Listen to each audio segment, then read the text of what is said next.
about using this machine right here. So I'm going to go a little more in depth on how to use the machines, what setting to use it on, depending on your body type as well, how long you need to do it, and all that good stuff. So stay tuned. Number one is you need to know your body type. What kind of body do you have? What are the results that you're looking for? And do you have stubborn fat? Do you have a lot of loose skin? Do you have both, or just one or the other? If you're someone who has a lot of body fat but does not have any loose skin at all, then your focus is cavitation. You need to make sure that you do a lot of cavitation on your body and minimize the skin tightening, because your goal is to get rid of the stubborn fat that is localized on whatever area you're trying to treat. You also need to keep in mind that you need to apply enough pressure when using this cavitation probe. So I'm going to show you on my body right now. So I have the cavitation. When you put it on the skin, you're not just going to place it there and think that it's going to do its job. You actually have to put pressure in order for this probe to do its job. Another thing that you cannot do with the cavitation probe is leave it on one single area. When you're using the cavitation probe, you have to make sure that you continuously keep moving it. It cannot stay in one single place, because remember, this probe produces thousands of sound waves per second. So it can cause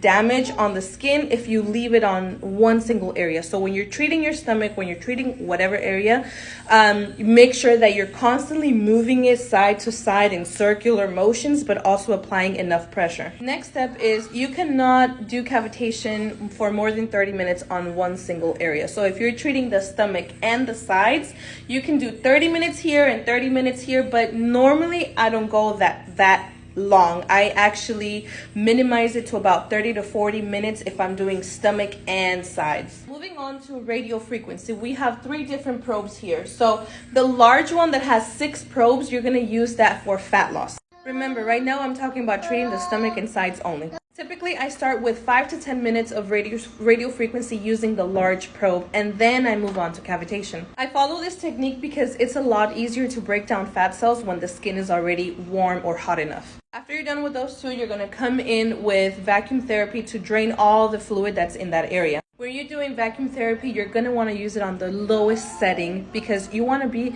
as gentle as possible with your lymph nodes. I also don't use the release setting because it's actually a lot more effective, but I'll explain that in another video.